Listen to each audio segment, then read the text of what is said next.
కోరుట్ల నియోజకవర్గం BRS MLA మరియు BRS MLA అభ్యర్థి డాక్టర్ సంజయ్ సమావేశం నిర్వహించారు. ఈ సందర్భంగా వారు మాట్లాడుతూ కోరుట్ల నియోజకవర్గం ప్రజల ఆత్మ గౌరవాన్ని దెబ్బతీసేలా విష ప్రచారం చేస్తున్న ధర్మపురి అరవింద్ డిపాజిట్ గల్లంతు చేయాలని బీఆర్ఎస్ అభ్యర్థి డాక్టర్ సంజయ్ కోరారు. కోరుట్ల కాన్స్టిట్యూన్సీ ప్రజలందరికీ నమస్కారం.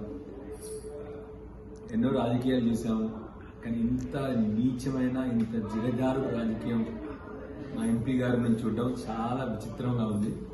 దయచేసి మన అందరం కూడా రాజకీయాలు వస్తాయి, రాజకీయాల్లో ఉంటాం, పదవులు వస్తాయి పోతాయి, కానీ మన ప్రవర్తన, మనం చేసే సంస్కారమైన జీవితాలు ఇవన్నీ ఇంపార్టెంట్. ఇప్పుడు కూడా దయచేసి అరవింద్ గారు ఇలాంటి మూర్ఖత్వంగా మరీ ఇంత దిగజారు రాజకీయాలు చేయొద్దు.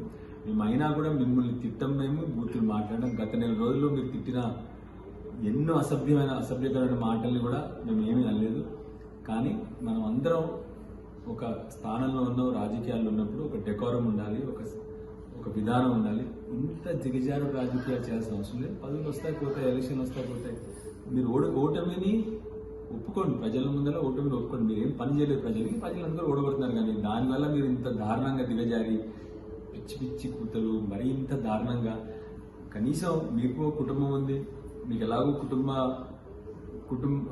మీ కుటుంబ సంస్కారం లేదు. మీకు ఇలాంటి మాటలు వేరే కుటుంబాల గురించి మాట్లాడొద్దు. మీరు దయచేసి కొద్దిగా సంస్కారంగా, కొద్దిగా మంచిగా మాట్లాడడం నేర్చుకోండి. దయచేసి ఇలాంటి మాటలు మళ్ళీ ఒకసారి మాట్లాడొద్దు. కోరుట్ల కాన్స్టిట్యూన్సీ ప్రజల్లో ఒక వినతి నాకు. గత 25 ఏళ్ళుగా నాన్నగారు రాజకీయంలో ఉన్నారు, మీతో కలిసి ఉన్నారు. గత 15-20 ఏళ్ళ నుంచి నేను కూడా మీ అందరికీ ప్రజాసేవలో ఉన్నా, మీ అందరికీ తెలిసి ఆరోగ్య సేవ. దయచేసి మీ అందరికీ చేతులొచ్చి జోడిసి చెప్పారు, ఇలాంటి మనిషికి డిపాజిట్ కూడా రాకూడదు. ఇలాంటి మనిషికి డిపాజిట్ వస్తే రేపు పొద్దున మన కాన్స్టిట్యున్సీ కానీ మన పిల్లలు కానీ వాళ్ళందరి జీవితాలు పాడవుతాయి. ఇలాంటి వాళ్ళు రాజకీయం ఉండడం వల్ల. ఒక్కసారి 5 ఏళ్ల క్రితం మోసపోయి ఇలాంటి మనిషికి ఓటేశారు మీరు. దయచేసి మీ అందరిని కోరుతున్నాను, ఇంత నీచంగా ఇంత మూర్ఖంగా మాట్లాడే రాజకీయ నాయకుడిని నా జీవితంలో చూడలేదు. ఇలాంటి రాజకీయ నాయకుడు మన కోరుట్ల కాన్స్టిట్యున్సీకి రాకూడదు.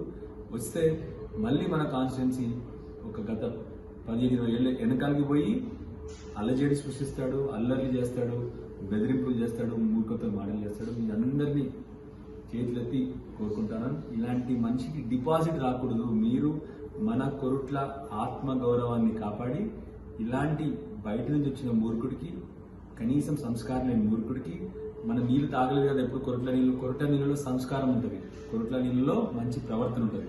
ఇలాంటి వాడికి మీరు బుద్ధి నేర్పించాలని మీ అందరినీ కోరుతా ఉన్నా. జై తెలంగాణ.